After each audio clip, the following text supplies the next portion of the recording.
wasn't wasn't that MGK? Yeah.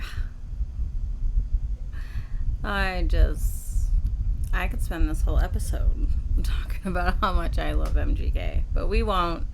But I just love the vibe of that Miss Sunshine video. It just chilling with a couple friends, driving, riding on little mini cars. Like, we should all strive to have friends like that. They're just like, hey, you want to be in my music video and just ride around in little cars? Like, I fucking love the vibe. I love the vibe. He looks like he's just having an awesome ass time with his friends, and I think those are his same homies from like day one. So I love that. Like, I absolutely respect the fuck out of that. That's awesome. Um, if you can hear coughing in the background, that's my baby. Um, we don't know. We don't know what's going on. Um, it's definitely allergies. Uh, I don't know. We're starting to think that maybe she has a gluten intolerance, just like my 9-year-old does. Because, yeah, now, like, almost everything she eats, she starts coughing. So we're just trying to cut out gluten. She already can't have nuts of any kind. She's allergic to all tree nuts. We're trying to cut out dairy because it is right now. It just seems like everything she eats makes her cough, and she's like trying to like clear her throat. It just everything she eats like irritates her throat, and she's currently just taking Claritin until we can get her back to the allergy doctor. She went to the allergy doctor a couple weeks ago. I think I talked about this in a past episode. This is her third allergy doctor, and the fucking doctor didn't bother checking to make sure that the allergy medicine she prescribed her for all these issues with almost everything she eats, she didn't double check to make sure that the medicine she prescribed wouldn't lower my daughter's threshold for seizures because she has epilepsy. So I don't really want to talk about it, but she did have a breakthrough seizure a few weeks ago. She had been taking that allergy medicine for 3 days, and she had a breakthrough seizure, which sucks because it starts the clock all over again. We have to go 2 years seizure free before they'll retest her. And that breakthrough seizure, we just needed to get to December 2025.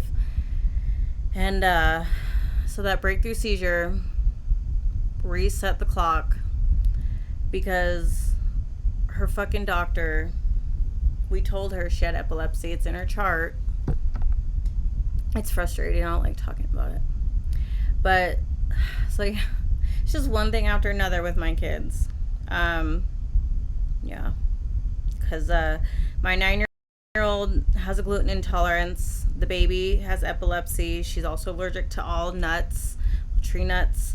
And then now it's looking like that she may be allergic to gluten too. A good friend of mine suggested to me when I told her the other day that, yeah, it just seems like everything she eats irritates her.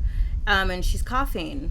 Most of the day, and she was like, I wonder if she has a gluten intolerance too, because my friend is gluten intolerant, so she knows what to look for. And she's like, that was me before I learned that I was gluten intolerant, is that everything made me cough, everything irritated me that I ate. So we've been cutting out gluten, cutting out dairy, and that seems to be helping. But even like acidic stuff, like she had pineapple the other day, so I don't know what we're gonna do. She starts kindergarten in a few weeks, and so yeah, if you hear the coughing in the background, it's her. She's okay though. It's frustrating. It's hard to, see your kids dealing with stuff. And then the gluten intolerance, that's been hard to navigate with my 9-year-old because she loves going to birthday parties.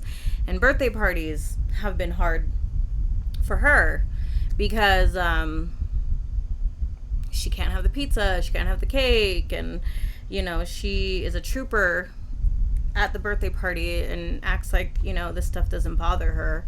But as soon as we get in the car, she just bursts into tears. And then I burst into tears because it breaks my heart that my baby can't indulge in pizza and cake. But we did go to this place. Shout out to City Cakes off of 2100 South. They made her a super cute cake. Her birthday was July 18th, and we did her party on the 19th. Cake was $95, but City Cakes makes gluten-free and vegan cakes and stuff. The cake was really good. She wanted it Dogman themed. They had no idea what Dogman was. So, but I sent them a picture. They did a really good job. They did a good job on her cake, and it was really good. So, shout out to City Cakes. They did a good job. But anyway, welcome to the 13th episode of Play With Your Dick, Not Me. I realized something the other day when I was driving, that I never introduced myself. I just assume the whole world knows me. So, my name is Mercedes. Everybody calls me Sadie. This is so weird to be introducing myself, episode 13. Nickname, self-proclaimed Capricorn Clark. So, I'm not gonna lie, I did kind of, I wouldn't say borrow, because I'm a Capricorn too, and my last name is Clark, so, but I heard that name for the first time during the Diddy trial that I tried very little to not pay attention to. I just, after watching Surviving R. Kelly, I just couldn't do it. I couldn't, that stuff is all traumatizing. But we're not here to talk about that. But yeah, there was a witness with the name Capricorn Clark, and I'm like, that'll fit me perfectly, because I'm a Capricorn and my last name is Clark. So I'm Sadie, aka Capricorn Clark, or I guess the second Capricorn Clark, because the other one was known before me. Whatever, she's her and I am me. But no shade. But yeah, episode 13. I also wanted to give a shout out to Crazy Eli Bounce Houses. We have gotten bounce houses from them for the past couple years. They are awesome, amazing people. Family owned business here in Tooele. Great customer service. My daughter, my middle child who just had a birthday, she loves the bounce houses, so we get them like almost every year. My husband loves the fucking bounce houses, so we get them every year. Like, his birthday is like 2 weeks before our 9-year-old, and so yeah, it's like seeing his inner child come out. The only time he relaxes and is just a full-blown kid is when we get a bounce house, and he's like counting down the minutes till all the kids go home so he can have the bounce house to himself. And he'll make me go down it a zillion times. Our girls, we'll play with that damn bounce house into the midnight hours. Like, we have a blast. So yeah, Crazy Eli's, if you don't know who to call for a bounce house here in town, I definitely recommend them. We've tried Jumping Jacks, and honestly, we prefer Crazy Eli's. Like, you can't go wrong with Crazy Eli's. I also wanted to shout out Griffles. It's a plasma center. There's multiple locations in Salt Lake City. A friend of mine, actually Chelsea, who was on episode 11. Chelsea was the one who turned me on to giving plasma donations. When I was unemployed last year, she had mentioned it to me about a way to just make some money and also help save lives. So yeah, I started going a few months ago. They did put me on their default list for a while because I wanted my ears pierced, and I kind of forgot that was a rule, that you can't donate and have piercings and stuff. And so they put me on their, I think it's default, or I don't remember what the term is, but basically, like, I couldn't go and donate for 3 months because they just had to make sure, that I didn't, pick up any, transmittable diseases or anything. So I donated for a little bit, and then I had to wait 3 months. That 3 months is now up, so I'm back to donating plasma again. The first 4 times you go, it's $100. The first 4 times, so that you'll make $100 the first 4 times you go. And then after that, because you can only go twice a week. So after that, I believe it's 40 the first time you go, and the second time that week you go, it's 50. So it drops down to 90 a week after the first 4 times. But yeah, like, why not? You're helping save a life, and you're also, making some extra money. So, want to shout out Grifols Plasma. They have an app. I will say the first time you go, expect to be there for a few hours, because they do like a physical. They have you watch like a whole video about plasma donations, and just like the rules and safety and health stuff behind it. And then you have to answer a questionnaire that's kind of long, and then they take you back and they ask you some questions. But then after that initial appointment, it goes a lot quicker. Like, you can like log in before you even walk in the building, and they'll ask you those questions, and they go from like, I don't know, 200 questions to like maybe 50, like once you're like registered in their system, super fast. They give you a QR code. You can scan the QR code when you walk in, so it like automatically lets them know that you're here. You kind of sit in the waiting room for a few minutes. They call you back into like a little room, and they check your I don't know, honestly. Like, they just like prick your finger and put your blood in this thing to check, I guess, like your sugar levels, or I forget, protein. I don't remember what it is, but like, I do know if it's like low, they'll tell you can't donate that day and you have to come back. 'Cause they did do that to a friend of mine who wanted to go donate plasma. So like, it's just important that you like eat like a balanced, healthy meal that day, avoid coffee, alcohol, that kind of thing. But yeah, you just, go back there. They sit you in a chair. You can just, for me, it takes about an hour. I have temperamental, my foot's falling asleep already. I have temperamental high maintenance veins. So they usually have to poke me a few times to get, the donation, or they have to like switch. So what's worked for me is them putting the needle in sideways, which is a little uncomfortable, but I've gotten used to it. It's not too bad. But I just pop my headphones in, watch a couple episodes. I love true crime, and so I've just been binging all these different true crime documentaries lately. So yeah, I just go donate plasma, watch my show. Takes about an hour. You usually have to like squeeze something every time the monitor thing blinks. You need to squeeze to pump plasma out. So yeah, but if you haven't already, or if you're interested, just Google Grifols Plasma and you can find locations. I just go to the one downtown. It's the closest to where I work, so I just drive on over there after work. Speaking of driving, still haven't figured out my car shit. Still figuring that out. My sweet, beautiful, amazing, wonderful friend Maria is still letting me use her car to get to and from work. So yeah, I'm still working on that. Car situation, super stressful, causing ridiculous, pointless arguments between me and my husband, but it'll be okay. We'll get through it.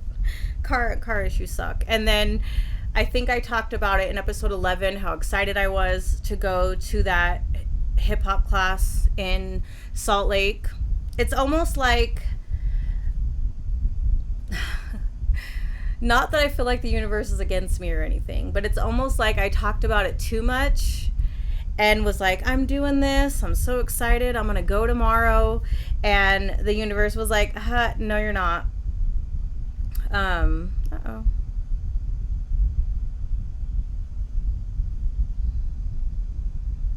Hold on.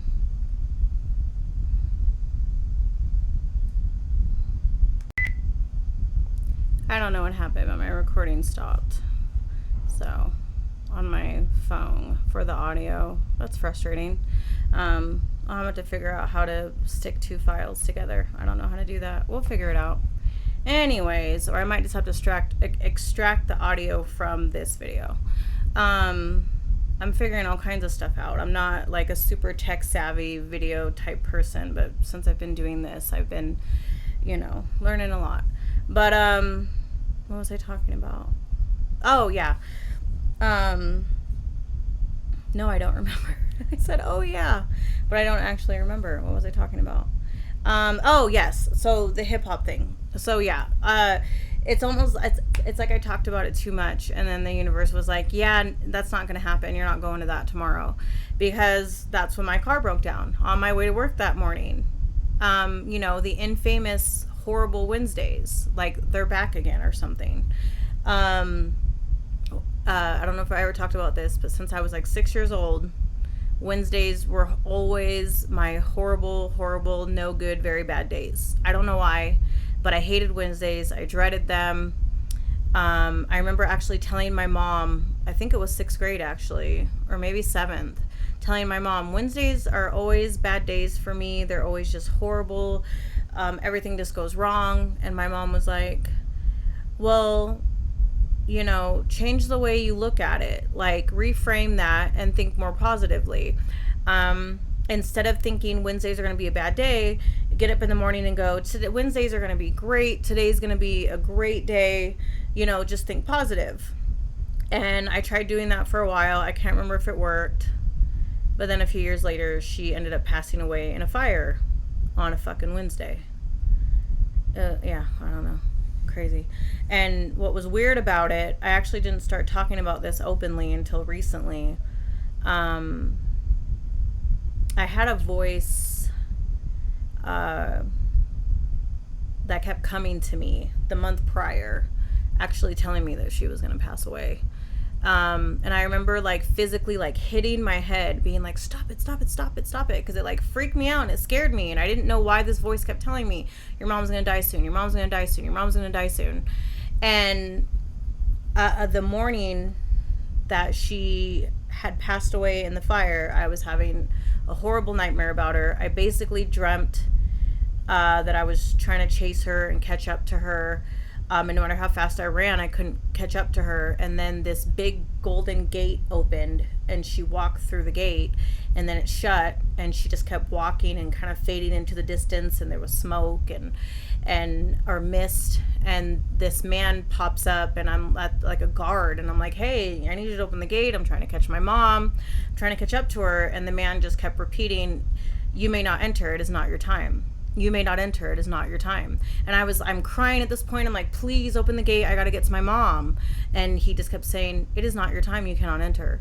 And while I was chasing her before this, I just kept passing people dressed all in white. And they were just kind of, not interacting with each other, just kind of walking by each other in a weird zombie state, just, kind of out of it. And nobody's talking, interacting. They're just walking in slow motion, dressed all in white. But yeah, but I remember I woke up sobbing. It scared the shit out of me. And yeah, I went to school. People kept asking me, are you okay? You don't look okay. And I'm like, no, I'm not. I had this horrible ass dream about my mom. And I don't know why. And then, yeah, I got home later that evening and we got the news that she had passed away. So, but why do I always start this stuff off with some sad story? But yeah, Wednesdays, like, for the longest time, were just bad days for me. It was to the point that my daughter, like, almost 2 years ago, what was this, 2023, she gave me a gold coin, and she's like, here, Mom, keep it in your desk at work. Hopefully it'll bring you good luck, and you can have good days on Wednesday. So yeah. There's more to that, but I don't really want to go into it. No, I don't. Not today. I've been doing really good lately. I just, there was just a painful feeling that I would associate with that, Wednesday bad day stuff. And it wasn't until a couple years ago that I realized who that painful feeling was attached to. I just would wake up every Wednesday with this missing, longing feeling, like someone was missing. I was missing somebody, and I didn't know who they were. But every Wednesday, I would just have this painful, longing, painful, missing feeling. And it was like this for years. So I hated Wednesdays because I knew they were going to be a bad day, and I knew I was going to wake up missing somebody. And I would go down the list of all the people I know, all the people I lost, seeing if that feeling was attached to them. Nope. And then I met that person a few years ago who was the source of that longing and missing. We share some sort of soul tie, but I don't want to talk about it. But yeah, it was weird. I still never figured out why it was Wednesday, but I realized that it was attached to this person because a few months after them being in my life, I realized, hey, I haven't had bad days on Wednesdays. And I haven't been having this longing, missing feeling since this person came into my life. And it all just kind of clicked. And then they left my life, and that longing, missing feeling came back. And then it was there every single day. But I'm good now. So much better. So, anyways, we're not talking about that person. We're not talking about my soul tie to this other vessel. I'm not there yet to discuss them. But anyway, I'm annoyed that I took that much time talking about it. Anyway, so I kind of wanted to, so I was just driving to work this morning. I was thinking about what I wanted to talk about today. I kind of wanted to do two topics in one. So if you've watched my last couple of episodes or listened, you know that my sounding off or exit or goodbye message or whatever you call it, I'm always saying be fucking kind. And I wanted to expand on that, not that like needs explanation, obviously, but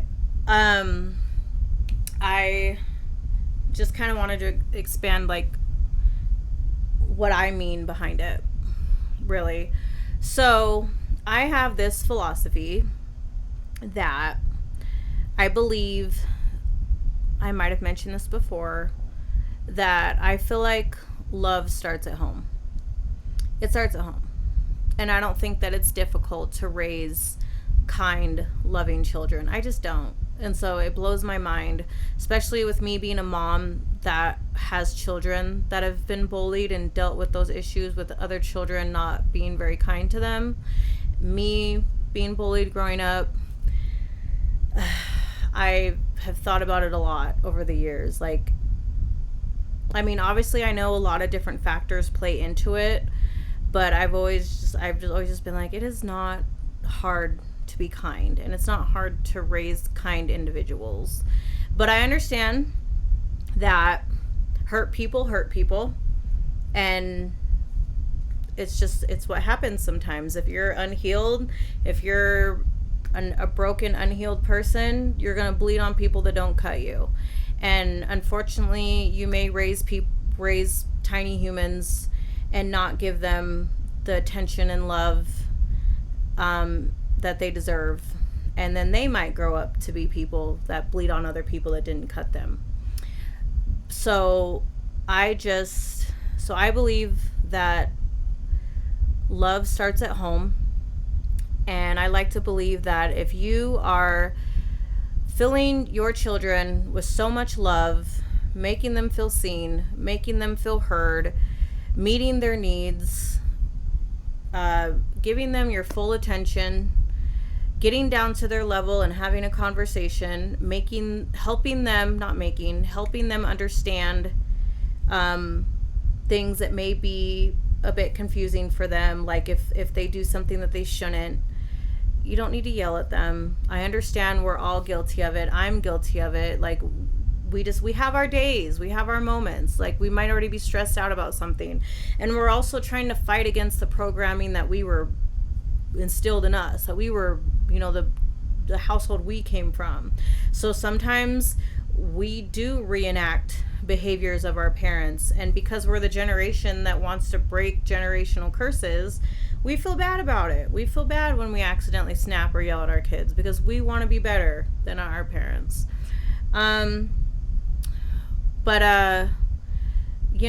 get down to their level and understand why whatever they did wasn't okay. Don't belittle them. You don't need a name call. One thing that I'm constantly having to remind my own husband of, for example, messes can be cleaned up. Messes can be cleaned up because he has a tendency, he never yells. He never yells. He may raise his voice a little bit, but he never yells. But he has a tendency to kind of just be like, like, why'd you do that? And it's usually centered around the kids spilling something. And it's the way we grew up. Our parents obviously yelled at us. Tiger, from what he's told me, he got his ass beat if he, did almost anything. But that's his story to tell. But, so that's what we have to go off of, is that we either got yelled at or we got hit for doing something as simple as making a mess. And so because we want to do things differently with our own kids and reprogram ourselves and give our children the parents that we always needed but didn't have. But like I said, you have those moments where your programming from how you were raised kicks in first. So, messes can be cleaned up. But once you've yelled at your child, once you've made them feel horrible for spilling cereal, you can't fix that if you've instilled that fear and instilled that core wound of them being afraid to make messes, and then they'll carry that in their body, whether they actually remember that you ever yelled at them for making a mess. The body keeps score. The body never forgets. So they will grow up and most likely yell at their kids when they make a mess. So something we do in our household, we take a minute. I'm so good at it at this point, not to brag or anything, but I don't even need a minute. I just immediately go to, it's okay, don't worry, we can clean it up. Messes can be cleaned up. And my kids are so used to that, I charge that.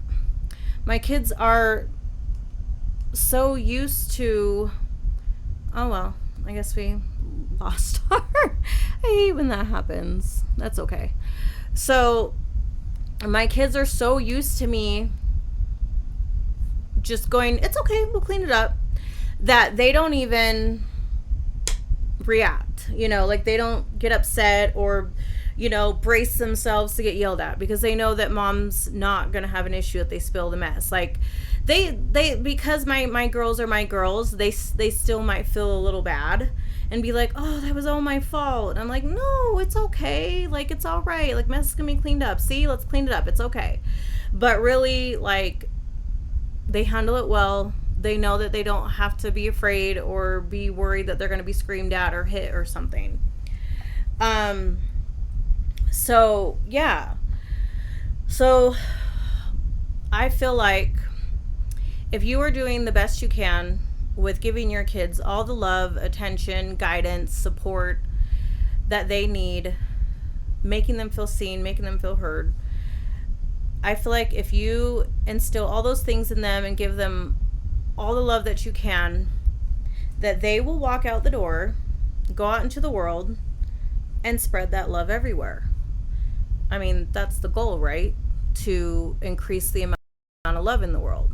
So that's just my theory. That's just my philosophy. That's my hope, that if we all just give our kids loving, safe, happy homes, do the best we can, they will go out in the world and just spread that love and happiness and care and acceptance and understanding, compassion, unconditional love for others, and just spread it around the world. So that's really what I mean, or one of the ways that I mean when I say be kind. I don't know if I brought this up because I don't go back and listen to my episodes, so I don't know all the time what I talk about and what I don't. But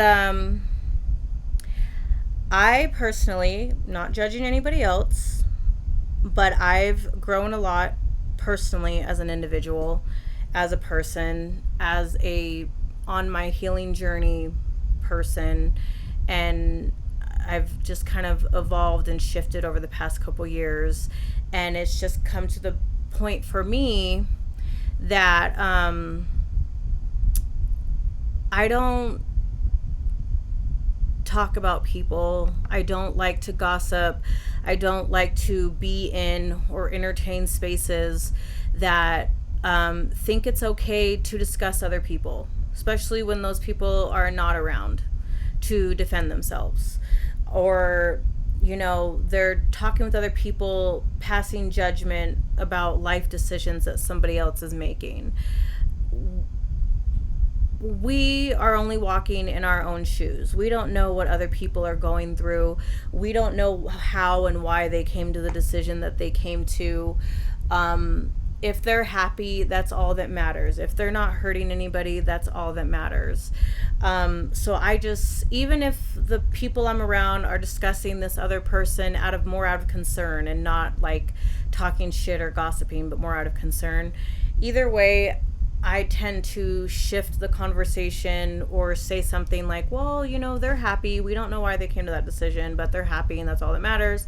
Or depending on who the people are, if I'm not really close to them to begin with and I happen to walk up to them and they're discussing or saying not so nice things about somebody else, I just turn around and walk away and go do my own thing, because it's just very low vibrational to me. Nobody knows what they're going to do in a situation until they're in it. I personally feel, the best word I can describe is icky, talking about other people, discussing other people. Literally my brain, because we're human. Everybody kind of just automatically wants to start passing judgment, even if it's just in their head. And even in my mind, my brain will kind of go, ugh, Mercedes, like, no, girl, that's not the vibe. We're not, even, because there are still times when like my brain starts to produce, like, getting ready to think something not so nice, and I'm like, yeah, no, we're not doing that. And so even to just sit with other people and listen to or engage in or join in talking negatively about somebody else, I can't do it. Like, it doesn't sit right in my spirit. I can't do it. So that is another way that I mean when I say be fucking kind. Like, nobody likes being talked about. Nobody does. It doesn't feel good. Pay attention to the circles that you're in, like I've said 1,000 times. If you associate with somebody that you notice has something negative to say about everybody, what do you think they're saying about you when you're not around? Like, they're smiling in everybody's face, but you've watched them say bad things about people as soon as they walk away. Like, I had a lot of toxic family members like that, and I hated being around them because of it. I can't do it. Friends, family, me personally, I can't do it. If that's the vibe, if that's the kind of person you want to be, smile in people's faces and then talk horribly about them when they walk away, I can't associate with you. Can't do it. Friends, family, I don't care who you are, can't do it. At least let the person be around to defend themselves, or if you have an issue with them or you don't like a decision they're making in their own life, talk to them about it.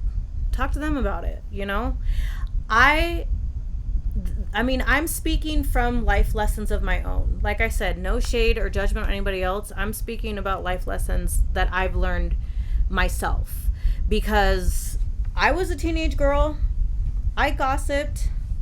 I lied to kick it, or whatever the term was. Like, I engaged in low vibrational stuff in low vibrational spaces with people just to fit in. So yeah, there was a time when I was younger where I gossiped and didn't say nice things about people. Yes, baby? Can I have a snack? Didn't you already have one? No. I don't know. I'm worried about you. You keep coughing. What did you eat? Because I know you had... I just have a veggie chip. Veggie chips? Yeah. Those might have gluten in them, my love. Mama can eat them. Oh. Well, maybe they're just... When did you have veggie chips? When we were going to the park. Oh, so that was hours ago. Okay, what did you have a little while ago? Because you had a sandwich with gluten-free bread. Yeah. And strawberries earlier. Yeah. I wonder if it was the acidic and strawberries. What else did you have after that? I thought you had a snack after. Oh, no, I told you to wait. Okay, fine. You haven't been coughing the past little bit. What are you going to have for snack? Can I have veggie chip? Just a little bit. And then we'll check and see how you do. Okay? Hey, shut my door, my love. On the way. Yes, please. Thank you, baby. What was I saying? Yeah, so yeah, I did that. You know, not proud of it. I had friendships, you know, kind of get damaged because, you know, I wasn't, things that my friends would tell me I wasn't keeping between us. And so these are lessons that I had to learn over the years. So I'm just sharing my wisdom, that's all. I'm just sharing my life experiences and how me, Mercedes, at 37 years old, I can't evolve myself in spaces where people are talking, discussing other people in a negative way, you know. I really try to stay away from that. And I just feel like if you have an issue with somebody, talk to them, you know, just talk to them. Make sure they're in a place to receive what you have to say, because it can go pretty negative if we're currently in a Mercury, you know, retrograde, and it's not a good time to have deep conversations with people, or, you know, they're having a bad day or something. You know, just check the atmosphere, check to make sure we're not currently in a Mercury retrograde, and have the conversation.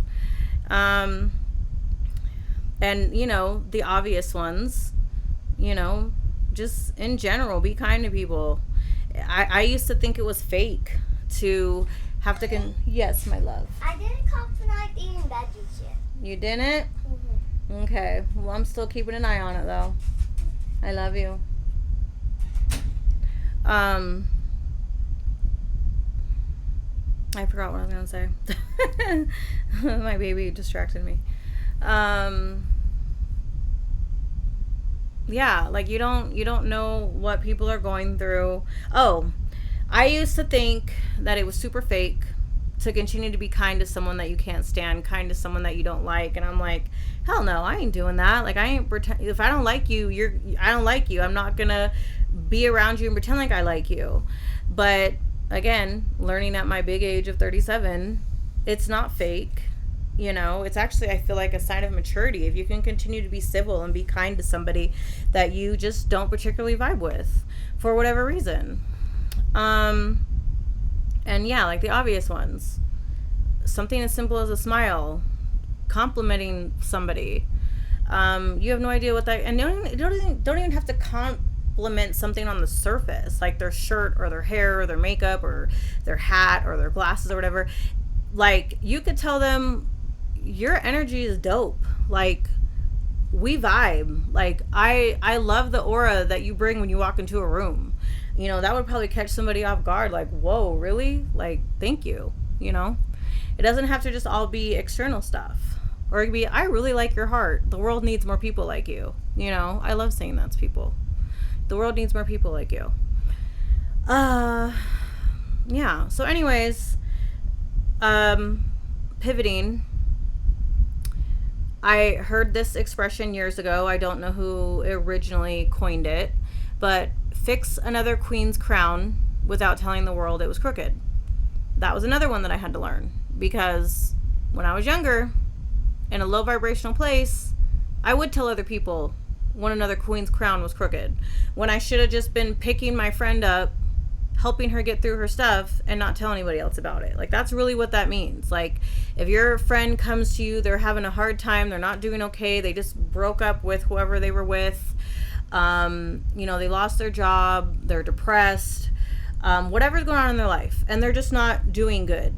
And instead of running to give everybody else the tea that this person's life is falling apart, rise to the occasion and be there for your friend. Help your friend through their hard, tough thing that they're going through, and you don't need to tell nobody else about it. No one needs to know that they were going through that hard thing. Fix their crown without telling anybody that it was crooked. So, because I have been there. I have been that person on both sides of that. Like I said, where I have told other people when my friends' crowns were crooked, and I had to live with the aftermath of that if they didn't really trust to tell me things anymore or be that close to me anymore. And I was also on the other side of that. Like, there was a girl that I was friends with, kind of similar to the conversation I was talking about in last week's episode, about, being in a low place, kept dating and attracting lots of fuckboys.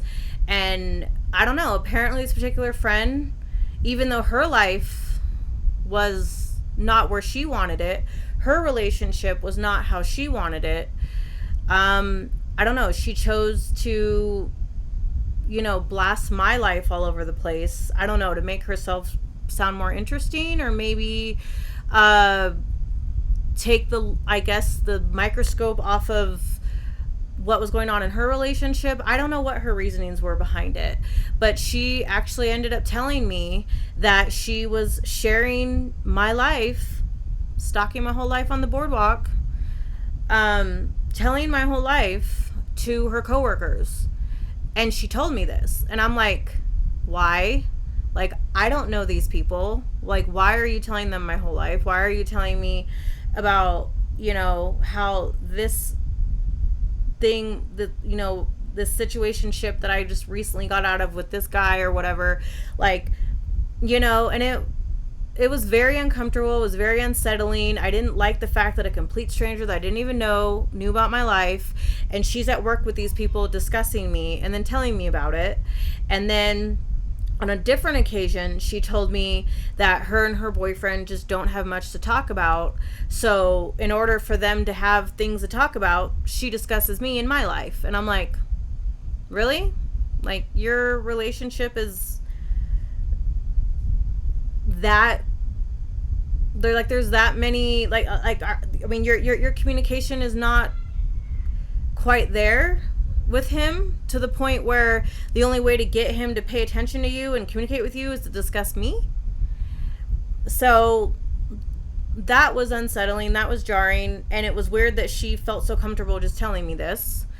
And yeah, it made me feel some kind of way, but it also helped me see what it must have felt like for other people when I discussed their life, when that was not my place to do. So it was almost like karma was giving it back to me, because then I learned that valuable lesson to not discuss other people and their lives. And, so, yeah.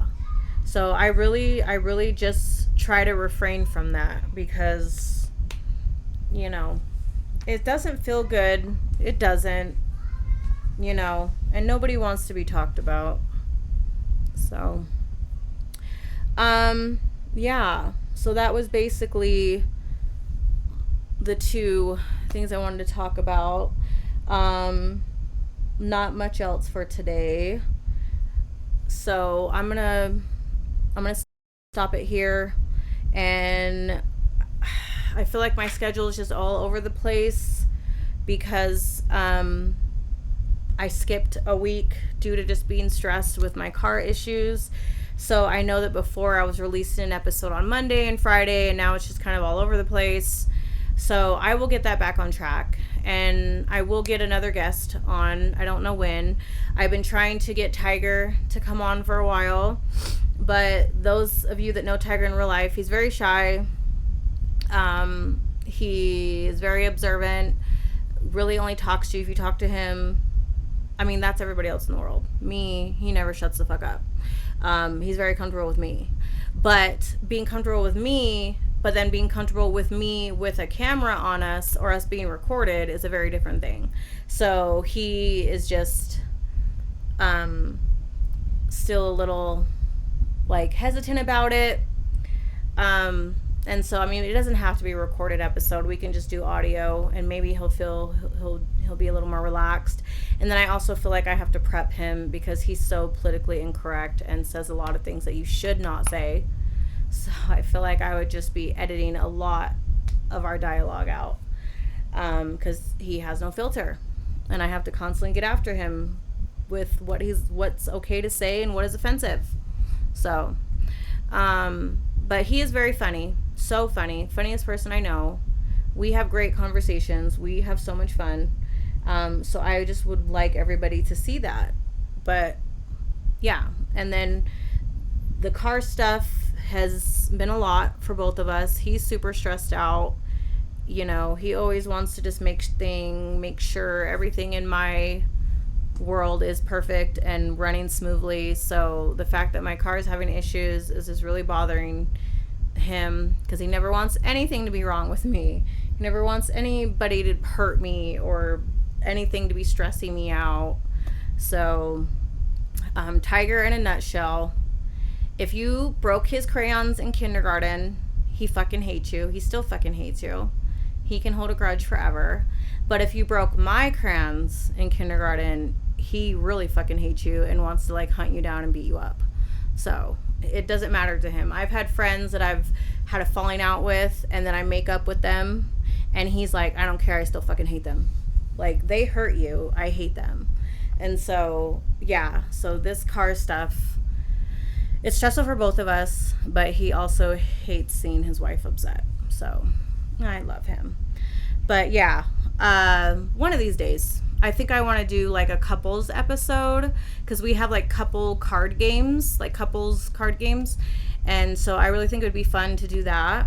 But yeah, he needs to be in a better space mentally and emotionally because he's just really stressed out. So I feel like if I get him on now, he's not going to be able to relax enough to just have a good time and his real side come out and him be funny and silly. And yeah, so, but he's camera shy. So like everybody in our real life, nobody knows him on the level that I do. He only gives everybody else maybe 2% of who he is, where I get the whole unfiltered 100%. And so, you know, I'd really like to be able to get at least like 80% of that out for everybody to see. But, you know, but yeah, so love you guys. I appreciate you listening. I've appreciated the support that I've been getting lately and the people that have been reaching out to me, telling me that my podcast has been resonating with them, and that they really like it. I love hearing that. That makes me feel amazing.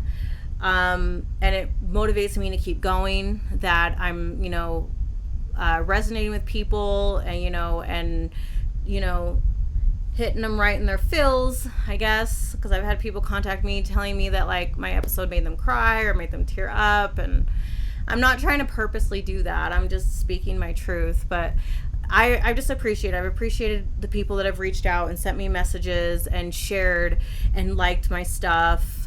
I really appreciate it. So yeah, I just wanted to give a special shout out to those people. Like, thank you so much. Whether I haven't seen you in years or not, or talked to you in years, or I've run into you at the store or not, or if you're someone I've never even met in real life, like I appreciate the support, and all the sweet, kind words. So, but I'm gonna end it here. As always, be fucking kind. You don't know what people are going through. You don't know if they attempted to unalive themselves the night before and it failed, or whatever. You don't know. You don't know what people are going through. You don't. So just be kind. I get it. We all have our days. We're stressed out. We're annoyed. Everybody may suck, but still be kind. Be kind. You have no idea the impact it'll have on somebody else. No idea. So, but thanks for listening. And this has been Play With Your Dick, Not Me. And I will catch you guys in the next one. Bye.